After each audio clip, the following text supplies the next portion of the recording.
¿Qué tal? ¿Cómo le va? Buenas noches, bienvenidos a este nuevo miércoles de Modelo Político, en este miércoles 6 de septiembre. Hoy, para hablar de un tema que realmente todo el mundo habla en la República Argentina, no solamente en nuestro país, también en gran parte del mundo. El tema de el lugar no conocido o el paradero desconocido de Santiago Maldonado, en el sur de nuestro país. También enmarcado en un tema que tiene que ver con la tierra de las culturas originarias en la República Argentina. Un tema que se ha teñido de color político según quien lo trate. Aquí vamos a hablar con responsables del programa de culturas originarias de la provincia. Y luego vamos a hablar sobre derechos humanos de las culturas originarias. Todo esto lo tendremos en el programa que comenzamos de esta manera.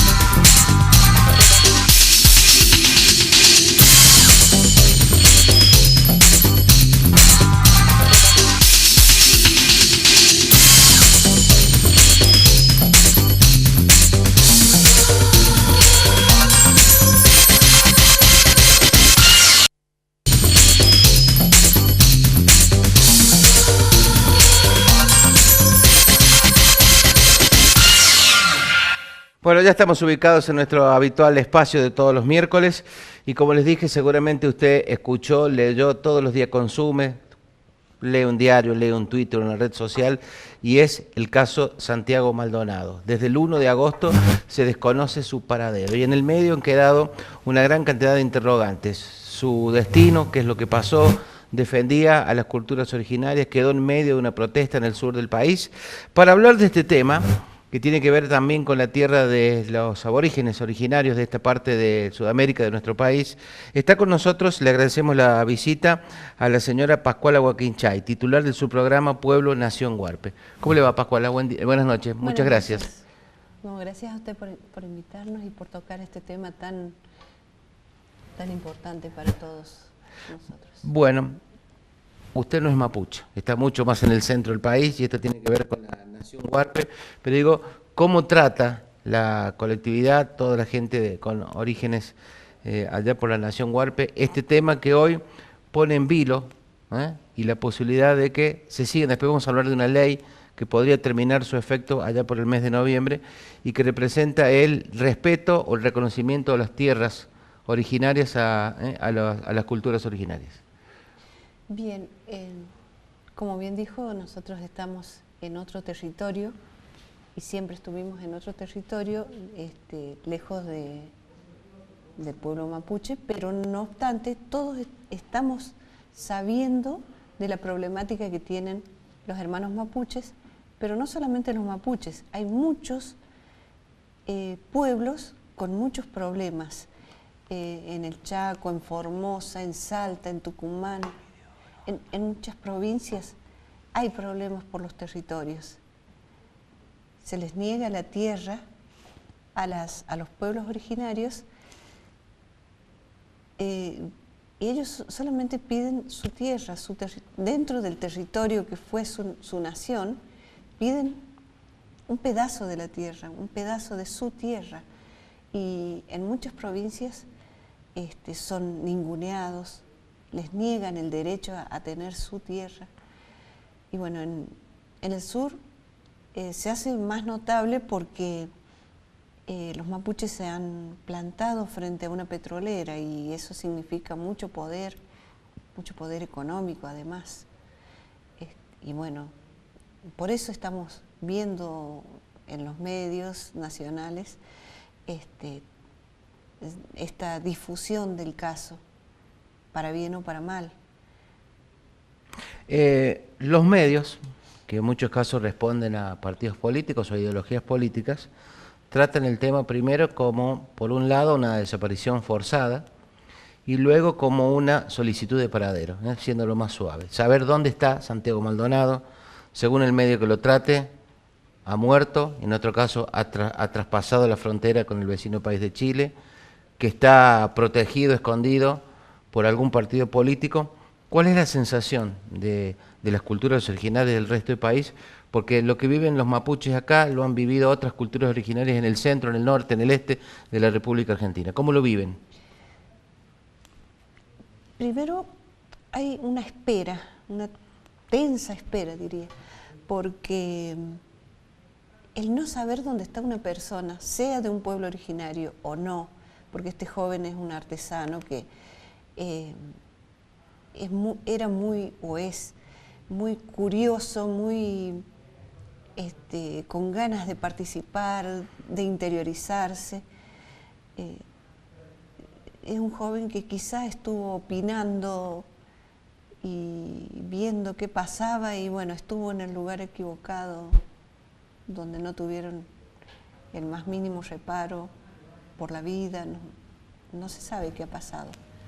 ¿Usted tiene la sensación que Santiago fue capturado, fue víctima de algún apremio por parte de la Fuerza de Seguridad, que es Gendarmería Nacional? De acuerdo a lo que yo he estado escuchando, sí, me parece que sí. De acuerdo a los testimonios que he ido escuchando de gente que ha estado en ese lugar. No puedo decir la sensación que tengo, pero estamos con la esperanza de que aparezca. ¿Usted cree que puede aparecer? Ojalá. ¿Usted cree, o sea, la versión más difundida habla de una desaparición forzada por parte de Gendarmería de Santiago Maldonado, Sí, que participó en este reclamo de un pueblo originario del sur de la Argentina por este tema de la expropiación, la ocupación o el desalojo de sus propias tierras para un emprendimiento, en este caso, del orden energético? ¿Usted cree que quedó en un lugar equivocado? ¿Apoyaba la manifestación o el reclamo en ese lugar? ¿Fue capturado, desaparecido, muerto por parte de la Gendarmería? Sí, estamos viendo que hay una desaparición de un ser humano que estuvo en ese lugar, que hay testigos que lo vieron.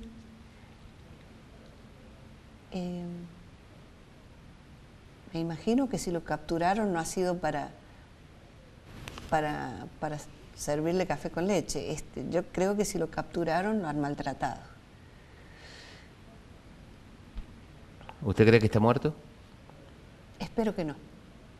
Digo, porque si la Gendarmería, hoy la Fuerza de Seguridad, que está sospechada, lo terminó deteniendo por resistencia a la autoridad pública, la figura que usted le quiere poner, digo, ¿qué necesidad tenía la Fuerza de, por ejemplo, llegar hasta el apremio, el maltrato, la tortura o hasta producirle la muerte? Digo, ¿hay algún motivo? Estar de parte de los pueblos originarios en algunas provincias, no solamente en el sur, implica estas acciones. Hay muchos casos, sobre todo en Formosa, donde interviene Gendarmería y donde es temible.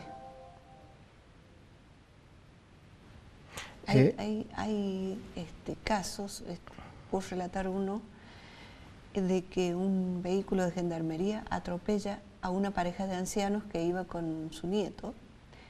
Muere la señora, el anciano queda tirado en el camino y se baja la hija, venía en una motito, la mamá del nenito que llevaban los abuelos, y ve cómo el gendarme patea al hombre herido en el suelo.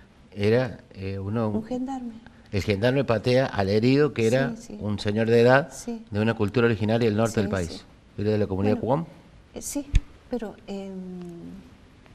esto en Formosa. ¿Y por qué el desprecio a la cultura originaria en la Argentina? Bueno, históricamente. Porque este es un desprecio, de una persona herida, golpeada, casi inconsciente. Digo, ¿cómo sienten ustedes? ¿Hay un desprecio, hay un desconocimiento a la cultura originaria? No, yo creo que hay Desde la creación del Estado argentino me parece que viene una política de menosprecio, de no valorar a las culturas originarias o a los dueños de la tierra, por una cuestión de conveniencia, me parece, porque aquello de que hasta hace poco aparecen en los manuales de estudio que estamos todos muertos, que no existimos, pero hubo en la época de Sarmiento también un fuerte apriete para que los pueblos originarios fueran despreciados, fueran ninguneados, maltratados. Hubo otra época de nuestra historia donde se repartía indios en Buenos Aires, se llevaban de las poblaciones indígenas, llevaban hacia Buenos Aires y bueno, están los diarios de la época que dicen hoy jueves 17, bueno, da la fecha, reparto de indios en tal lugar. Hace muchos años el límite de las Provincias Unidas del Río de la Plata estaba marcado por el río Colorado. Luego comienza la conquista del desierto con Julio Argentino Roca al mando y toda la expansión de lo que hoy es Argentina hacia el sur del río Colorado fue territorio ganado a las culturas originarias, donde no hubo contemplaciones, o sea, aborigen que se cruzaba, si no era sometido por esclavitud era sacrificado. Claro, el que no se sometía moría. Si los llevaban hacia las grandes ciudades, hay relatos de la época que dice que entre los alaridos de las madres cuando les sacaban a sus hijos y los repartían como a perritos, como a gatitos. Y los padres, los indios que se rebelaban, iban a la isla Martín García. Está bien. Yo he visto una filmina de un reclamo de la Cancillería uruguaya que le reclama al gobierno argentino que no tire tantos cadáveres al Río de la Plata porque iban a recalar en las costas del Uruguay. Fue cuando Sarmiento hizo los hornos crematorios para no tirar tantos cadáveres al río. Cadáveres de presos políticos indios o aborígenes, muchos de 3 años, de 5 años, eso está en la historia. Hay que rever la historia. Pascual, entonces, según usted, este desprecio a las culturas originarias, este maltrato, viene desde hace mucho tiempo atrás. Mucho. ¿El origen de la Argentina comienza con eso? ¿Con el desplazamiento de las culturas originarias? Totalmente. Porque si no, ¿dónde iban a tener ellos tierra para repartir a los grandes terratenientes? ¿Y quién defiende a las culturas originarias en la Argentina? Aparte del doctor Alberto Rodríguez. Dígame, ¿quién defiende? No, bueno... Porque este es un caso provincial. Sí. Después yo le quiero preguntar del caso provincial. Pero digo, ¿quién defiende en la Argentina las culturas originarias? Digo, los dueños, los primeros habitantes, antes de la colonización, antes de la conquista, ya estaban acá. Bueno, hubo un tiempo en que no tenían palabra, no tenían modo de defenderse. A partir o antes, porque de acuerdo a los reclamos se hizo la reforma de la Constitución Nacional. Esto nos da base para los reclamos, pero yo creo que los reclamos vienen basándose en las leyes, que son los que los defienden. Las leyes que están hechas para defender a los pueblos originarios, pero que en muchas provincias no las tienen en cuenta, no las quieren ver. ¿Todas las provincias tienen legislación o reconocimiento según la posición geográfica actual, la conformación política actual de la República Argentina? ¿Todas las provincias tienen culturas originarias dentro? Todas. Digo, porque podemos ver toda la zona que limita con la cordillera de los Andes, casi todas tienen culturas originarias. El norte del país, el noreste, el centro, todas tienen... Sí, Santa Fe, Misiones, Entre Ríos, todas las provincias tienen pueblos originarios que existen. O sea, son pueblos preexistentes que están todavía sobre la faz de la tierra. Que no las quieran ver es otra cosa. ¿Hoy no los defiende nadie? se defienden como pueden, tratando de apelar a las leyes. Pero aún así, por ejemplo... Pero las leyes están dictadas, aplicadas o escritas por personas que históricamente han rechazado. Algunas sí, pero otras no. Hoy en día hay una comisión de juristas indígenas que están apoyando fuertemente a los reclamos. Hay un instituto, el INAI, el Instituto Nacional de Sí, Asuntos el INAI, Indígenas. Sí, Instituto Nacional de Asuntos Indígenas. ¿Sirve? Algo, vamos a decir. Algo. Nosotros, digo por San Luis, no hemos tenido mucho acceso. Si bien la comunidad huarpe está registrada en el INAI y está registrada en el RENACI, que es el Registro Nacional de Comunidades Indígenas, no hemos tenido, no hemos tenido tanto apoyo, pero quiero creer que es así en todo el país. Pascuala, el tema Maldonado o el reclamo de la comunidad mapuche, ¿es un tema netamente económico por la disputa de esas tierras? No, porque por un lado puedes... Usted dice que hay una petrolera, un negocio petrolero de por medio, que haría retroceder la nación mapuche mucho más, perder mucho territorio. No, yo creo que primero está la defensa de la tierra. La tierra como, ellos mismos lo dicen, como todos los pueblos originarios dicen, la madre tierra. Primero recupero la tierra. De forma comunitaria, ahí se vive, se crece, a partir de la tierra, todo. Sin la tierra no puedes tener nada. ¿Qué hacen otros países con las culturas originarias? ¿Cómo las protegen? ¿Cómo las defienden? ¿Cómo tienen acceso a justicia, salud, a servicios sociales? ¿En la Argentina hay ese acceso a los originarios? En algunos lugares sí, pero tras mucha lucha, mucha lucha. Conozco alguna cacique y algunos líderes que han tenido muchos logros, pero son aislados. Son logros en sectores. Y es tras muchos reclamos, tras hacer pactos, y avanzan metiendo, visibilizando las culturas originarias. Pero si alguien pretende desplazar a una cultura aborigen, originaria, dueña de las tierras originarias, tiene que haber algún motivo de querer adueñarse de esas tierras. Sí. ¿Es económico?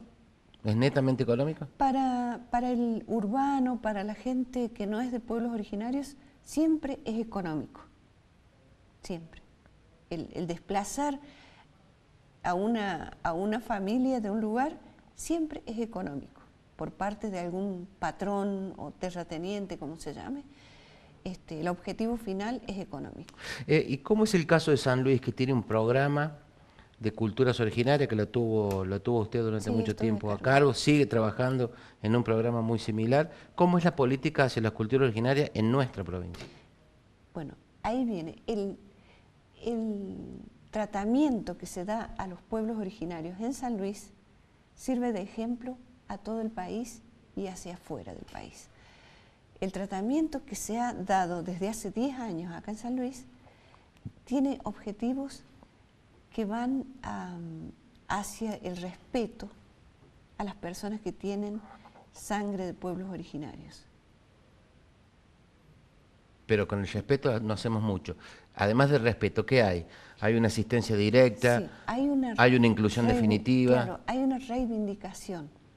Esto habla desde la reforma de la Constitución Provincial, el artículo 11 bis, que ya reconoce a las culturas originarias preexistentes en la provincia. Hay leyes, desde hace 10 años se vienen confeccionando leyes que hacen al respaldo de todas las acciones que se han brindado en San Luis, devolución de tierras, dicho en otros términos, restitución de tierras se llama. Yo siempre me gusta ser más clara. Se han devuelto tierras, se han apoyado con proyectos productivos a aquellas comunidades reconocidas. ¿Funcionan como tal? En mi caso sí. ¿Sí? ¿Funcionan como tal? Funciona. Es un proyecto, estoy hablando de los proyectos productivos. Sí. Que nosotros trabajamos con llamas, cabras y ovejas. Y sirve, porque de esa manera, al trabajar, por ejemplo, con la lana de las llamas y las ovejas, no se pierde esas técnicas más antiguas que identificaban al pueblo huarpe. Las técnicas, digo, de tejer, de hacer telas. O sea, mantiene el medio de vida como hace muchísimos años atrás. Claro, la idea es no perder la memoria del pueblo. Un objetivo muy claro, no perder la memoria del pueblo, visibilizar a las familias y trabajar por la lengua y la cultura.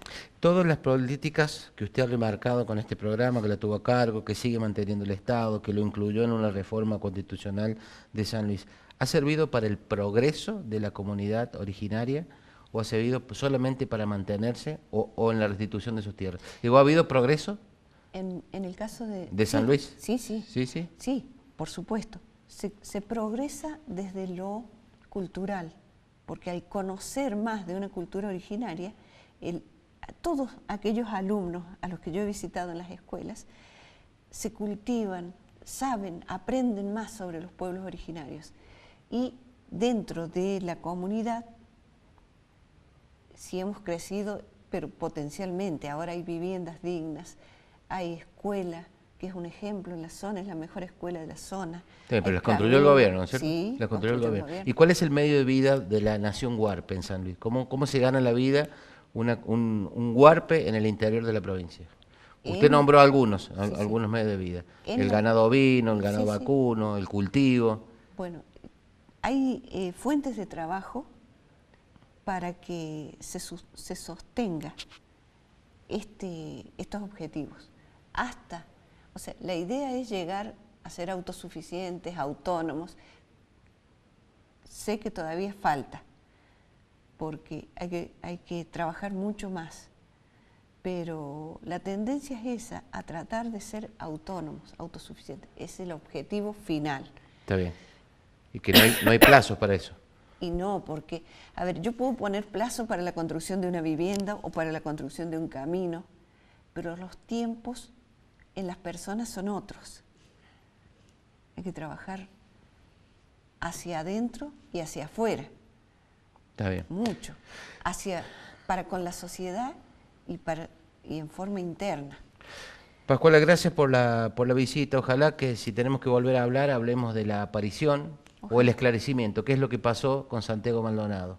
Es una desaparición forzada que involucra una fuerza de seguridad argentina, es un manejo político, es algo que ojalá nos dé a ciencia cierta cuál es el final o cuál es la verdad sobre Santiago Maldonado.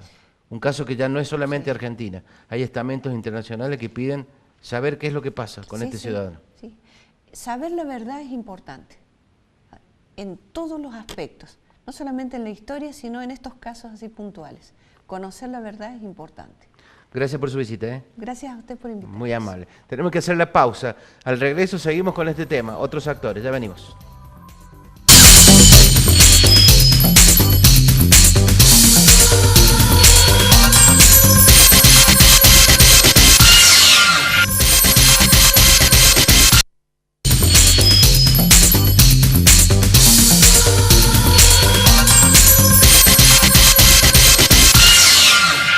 Regresamos aquí a nuestro modelo político en este miércoles. Estamos en vivo y en directo a través de la señal de su canal, las 10 de la noche en punto. En esta mesa, como le decíamos, vamos a continuar con el tema de Santiago Maldonado, solicitud de paradero desconocido, desaparición forzada. Todo esto lo vamos a aclarar con nuestros invitados. Le agradezco enormemente otra vez al doctor Carlos Pereira, de la Asamblea Permanente de los Derechos Humanos. Un gusto, doctor, como siempre. Gracias, muy amable. Gracias por venir. Y está Sergio Rodríguez, del Partido Solidario. Gracias, Sergio. No, por un gusto. favor, te agradezco. Un gusto tenerte por acá. Igualmente. Bueno, yo me animo a hacer una pregunta. Desaparición forzada, solicitud de paradero desconocido. ¿Qué es lo de Santiago Maldonado hoy, doctor, en Argentina? Una clásica desaparición como se hizo en la época de la dictadura militar. Lo han chupado y se les pasó en la tortura, aunque es muy feo hablarlo así, ¿no?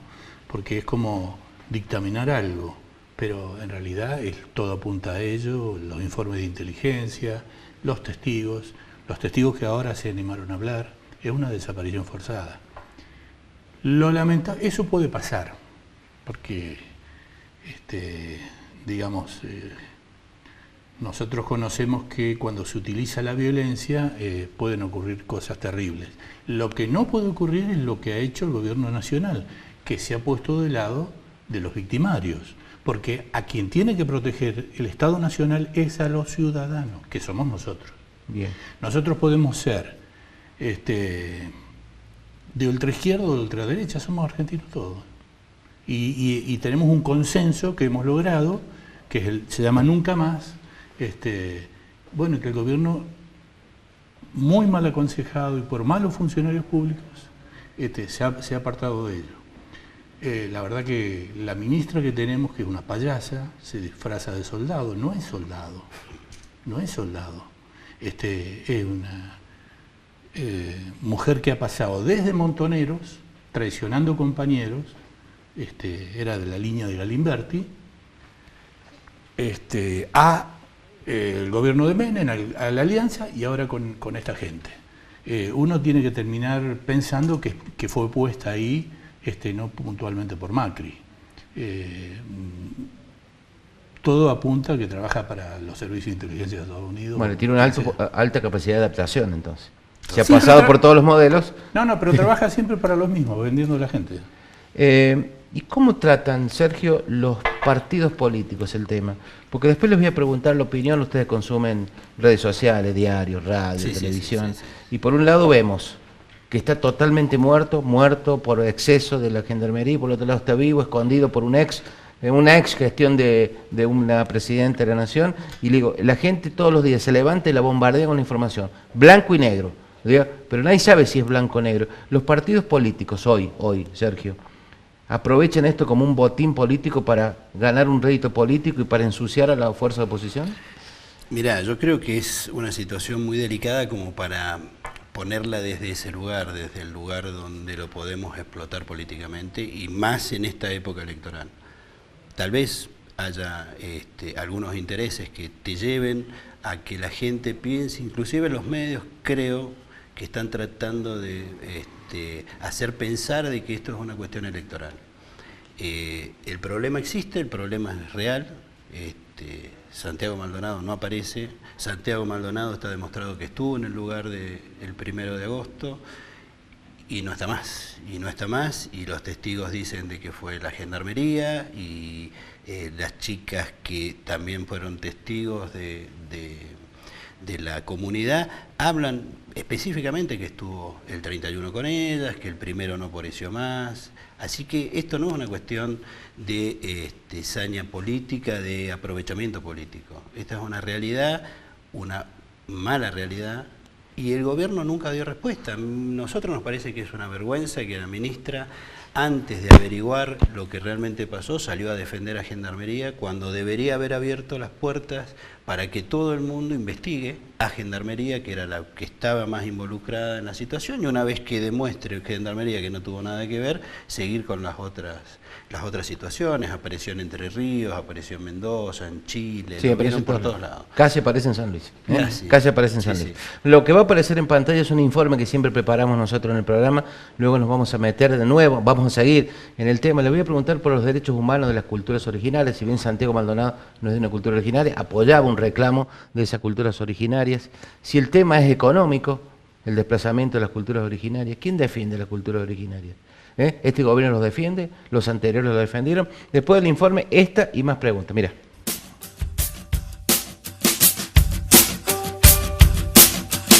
Polarización política y desaparición de personas. El caso Maldonado. Santiago Maldonado desapareció el 1 de agosto de 2017 en Cuyamén, provincia de Chubut. La desaparición se da en el contexto de una de las tantas intervenciones de gendarmería en territorio mapuche. Maldonado es un artesano bonaerense que andaba viajando como mochilero hace algún tiempo y apoyaba la lucha territorial.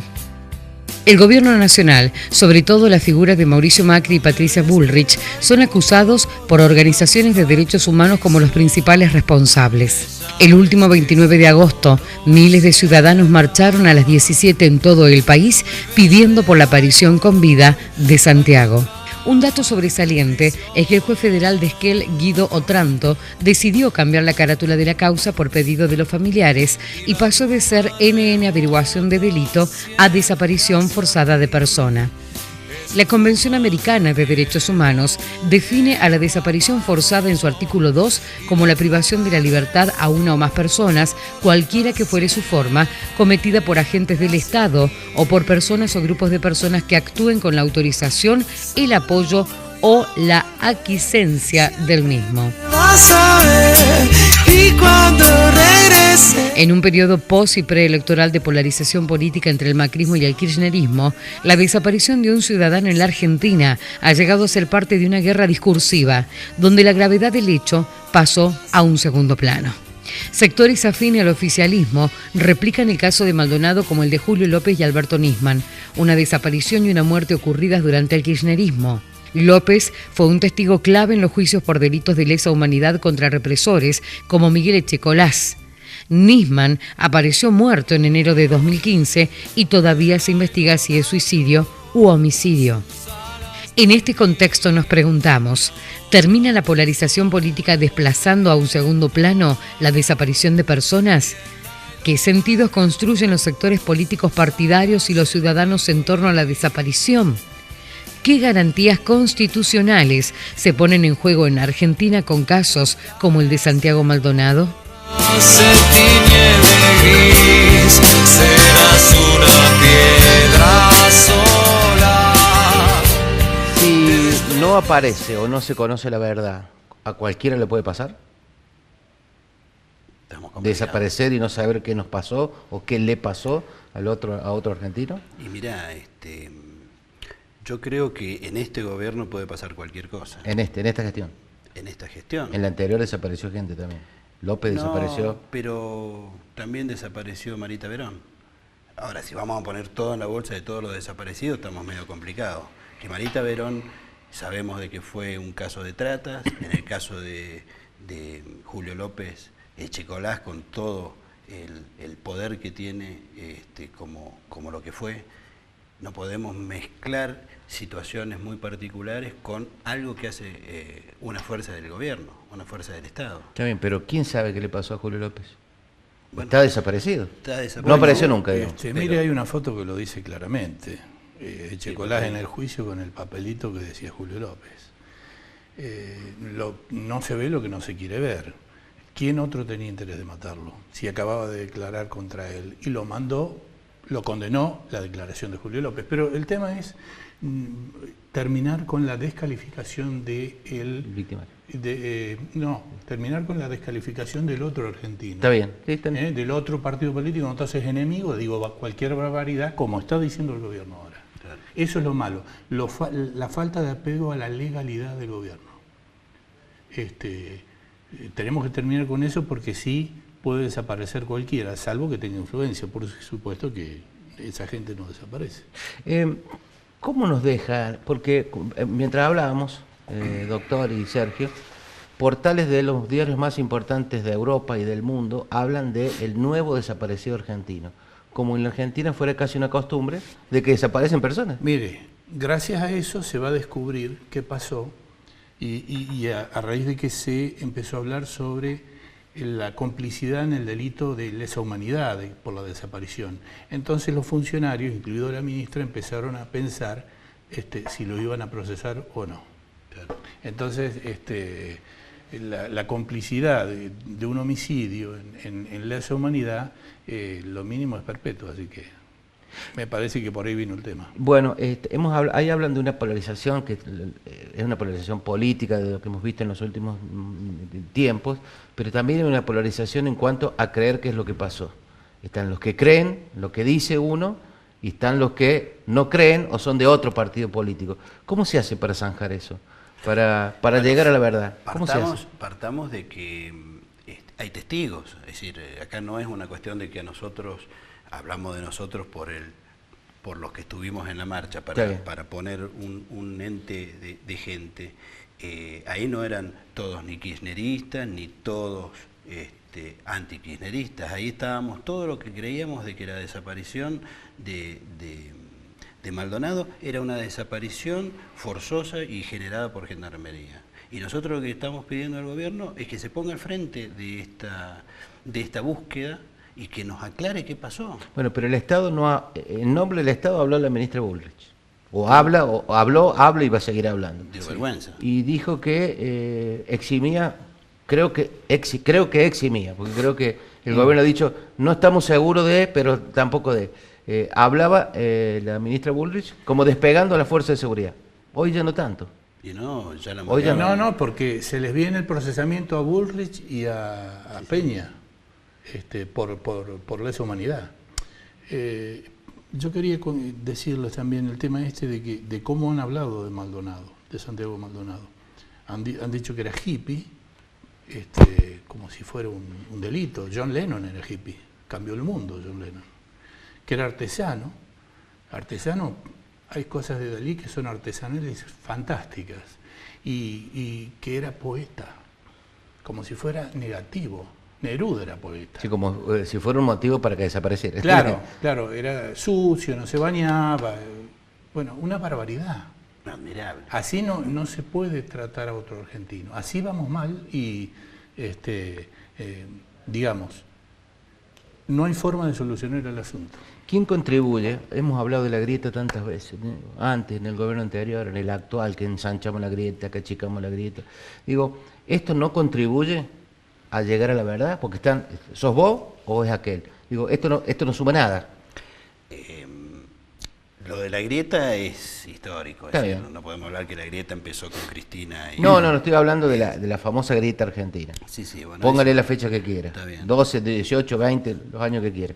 Indudable. Pero esto a mí me parece que acrecienta desde el lugar donde se para el gobierno y desde dónde empieza a defender y a quién empieza a defender. Acordémonos de que los mapuches lo que están pidiendo es su territorio.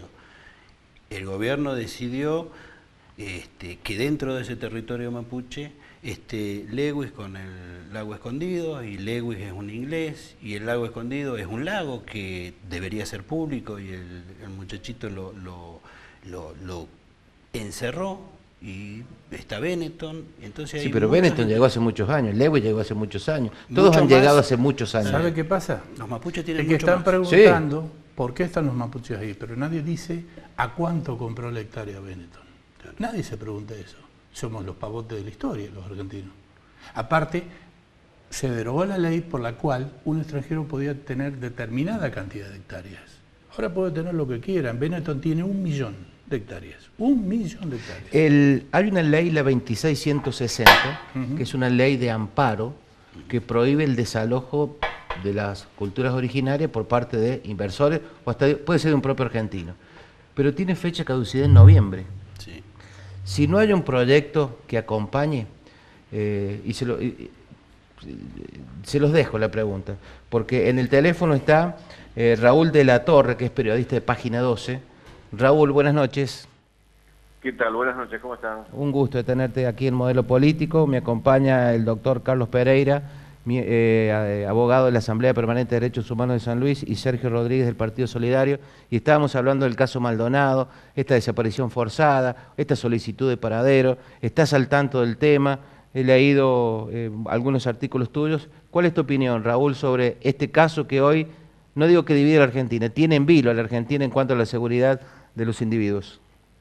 Sí, no, seguramente es un caso preocupante en varios sentidos. En primer lugar, por la vida de este muchacho, que después de tantos días sin tener la más mínima noticia certera, más allá de la forma en que fue llevado, que me parece que ya a esta altura está claro para todos que fue detenido en la ruta, en esa marcha, por las fuerzas de seguridad, en este caso por la Gendarmería. Después no se supo nunca más. Y digo preocupación en varios sentidos porque detrás de esto no solo está el fantasma de esta metodología, que lamentablemente tiene antecedentes en la historia del país, sino que preocupa la forma que están asumiendo las autoridades frente a este tema, ¿no? Primero, casi te diría que esquivando la investigación, la propia Gendarmería, que queda muy comprometida en esto, sin aclarar ni siquiera mínimamente qué es lo que ha sucedido, cuál fue el papel que jugó la Gendarmería en estos hechos, y bueno, esto siguió además con lo que ocurrió acá en esta ciudad el viernes pasado, después de una marcha que fue multitudinaria, pacífica, con participación de muchísima gente que no tenía ni siquiera que ver con las organizaciones sociales, y esto me refiero simplemente para decir que la convocatoria fue múltiple, muy amplia y fue absolutamente pacífica, y hoy contado inclusive por mucha gente que participó, que nos hemos encontrado y participado en la marcha. Algunos de ellos se quedaron en la zona después conversando, tomando un café hasta las 7:30 de la tarde, más de una hora después de terminar la marcha, y ahí no sucedía nada. Los hechos se produjeron, los hechos violentos, estos que conocemos por los medios, se produjeron mucho después de que había terminado la marcha, no fue inmediatamente después, con lo cual también esto sienta por lo menos la sospecha de que pueden haber sido provocados o generados para tratar de manchar o ensuciar lo que fue la convocatoria y el reclamo. Bueno, y la actitud después de los detenidos, que queda a las claras que por lo menos en varios casos quedó muy en evidencia que fueron detenidos al voleo, que no tenían ni siquiera nada que ver con los hechos que estaban sucediendo, y simplemente pareció que se quiso hacer número en la cantidad de detenidos para justificar la forma en que se dieron a conocer estos acontecimientos, que me parece que no tuvieron nada que ver con la gente que se movilizó, que reclamó, que no tuvo ninguna actitud violenta ni antes ni después de la marcha. Está bien, Raúl, el gobierno a través de la ministra de Seguridad salió rápidamente a desligar a la Fuerza de Seguridad, a la Gendarmería. La declaración de testigos, aportes fílmicos, varias declaraciones involucran más a la Fuerza de Seguridad. Hasta el propio presidente hoy creo que ha dicho, Marcos Peña, no estamos tan seguros que no, pero tampoco que sí. Digo, ¿cómo tiene que hacer el gobierno para dilucidar y aclarar este tema ahora? Ya, en principio, lo que, digamos, siguiendo un poco el repaso que estás haciendo, hubo contradicciones muy fuertes con respecto al gobierno, y en los últimos días, inclusive estamos viendo en las últimas horas un cambio de actitud. Me refiero a esta semana, ya esto no se sostiene en la misma forma que se hacía al principio, de tratar de deslindar a la Gendarmería.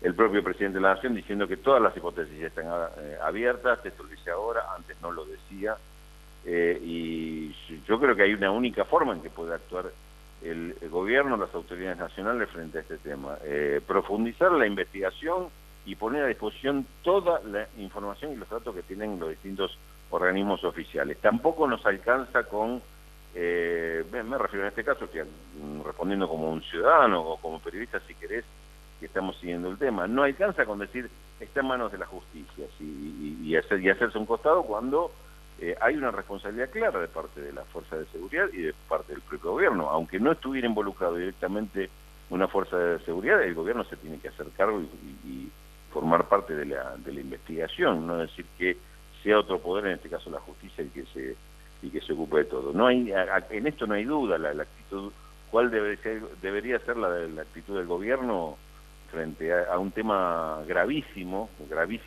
absolutamente, y lamentablemente en este sentido, por omisión es grave que no se haga, pero uno la verdad que está tentado a decir que no solo es omisión por lo no hecho, sino de la forma que se hizo pareciera que por lo menos de parte de algunos funcionarios parecía que estaban más interesados en el encubrimiento que en una investigación.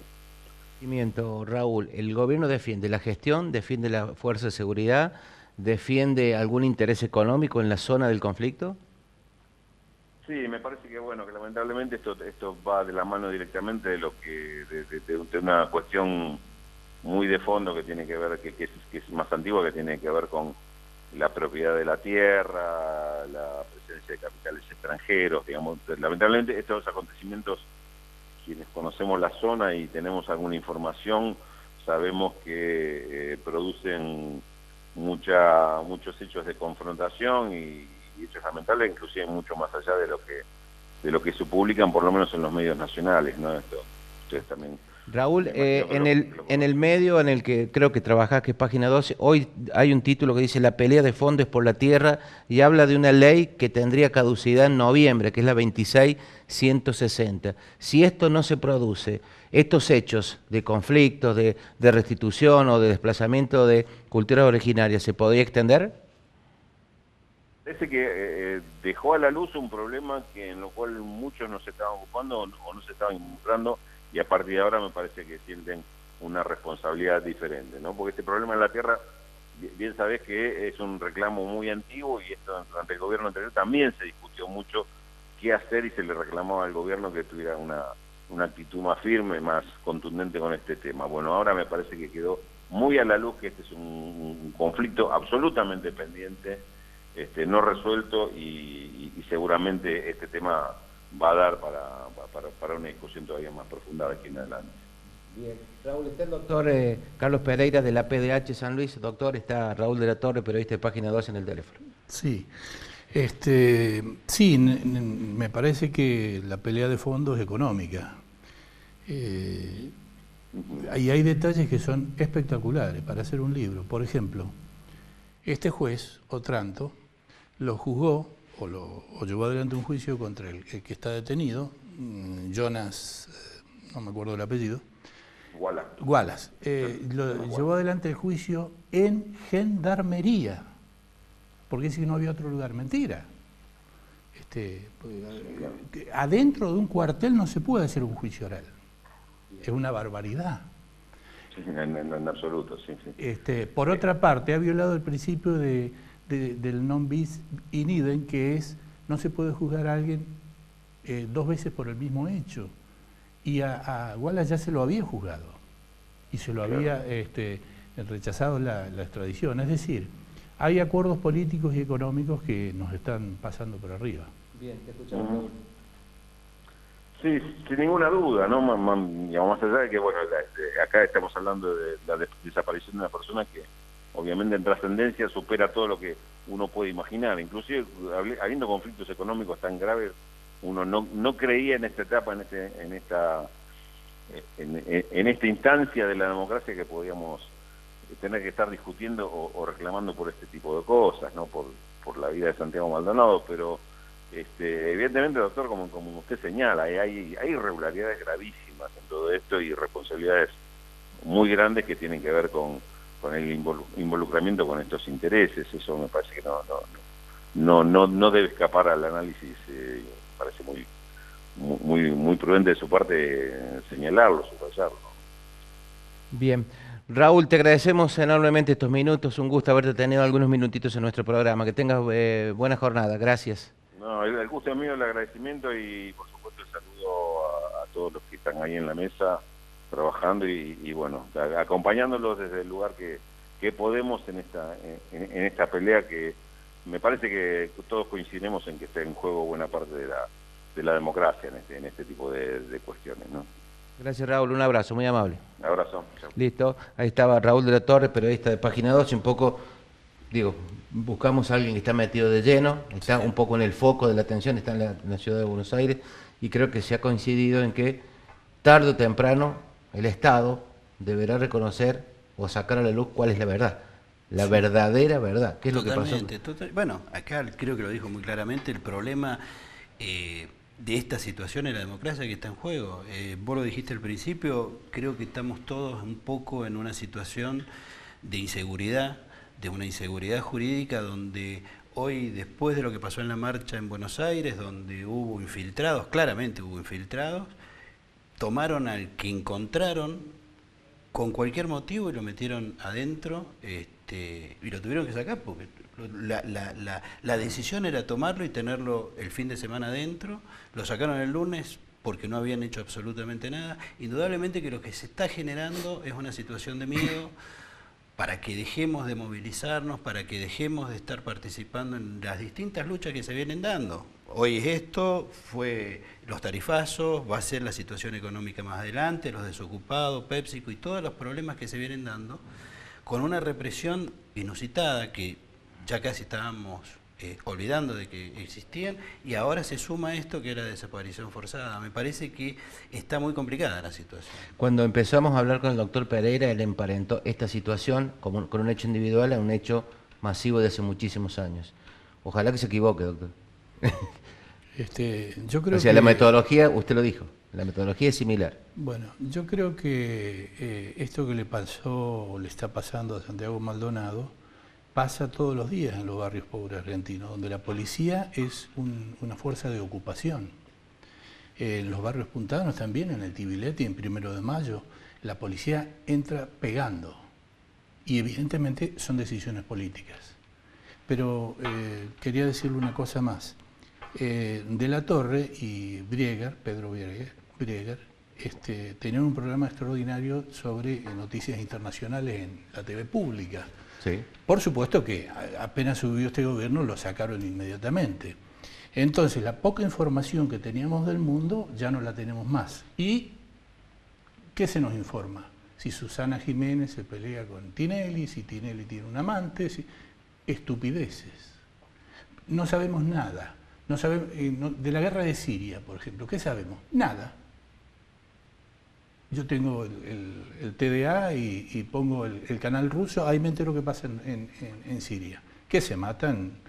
Está por armarse la Tercera Guerra Mundial con Corea del Norte y Estados Unidos. Ni idea tenemos acá. Ni idea, no sabemos nada. Vivimos discutiendo lo chiquito, lo cotidiano. Por eso me parece que hay que o poner en práctica o modificar nuevamente la ley de telecomunicaciones para que las voces sean plurales. Porque así son dos o tres medios, 2 o 3 empresas internacionales que manejan la agenda de todos los días. O sea, literalmente es la manipulación de la información. Sí. O sea, yo difundo lo que quiero que vos escuches, o veas o leas. Lo demás, Clarín, si querés buscarlo. Clarín marca la agenda de la mañana. Y se sigue durante todo el día. Y se sigue durante todo el día. Había un ministro que era Aníbal Fernández, que hacía la conferencia de prensa a las 6 de la mañana para romperle la agenda a Clarín. Me parece que, y aparte pasa en toda América Latina. Yo lo relaciono esto con lo que pasó en el 73 en adelante, donde se inventó la deuda externa, porque no existía la deuda externa ni a los niveles que había. Con los petrodólares en el 73-74, todos los países de América Latina se endeudaron, todos. Y ahora está pasando lo mismo, salvo Bolivia, Ecuador y algún otro. Argentina ya tiene 120.000 millones de dólares de deuda más. Y estamos me parece, no tengo el dato concreto, creo que en el 30 o 25% del Producto Bruto Interno de deuda.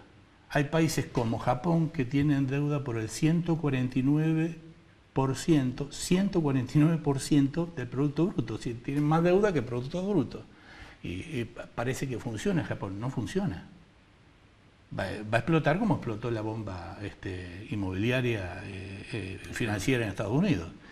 El tema es que hay excedente de dinero y nos están metiendo el dinero.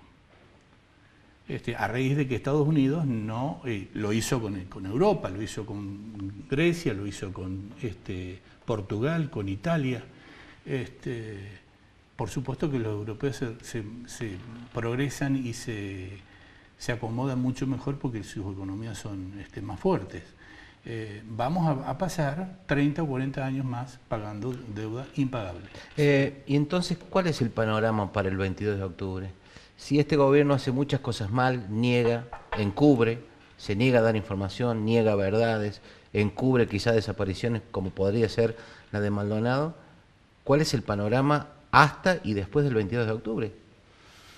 Con un gobierno en funciones, con muchas falencias, errores, varias marchas atrás en casi 2 años.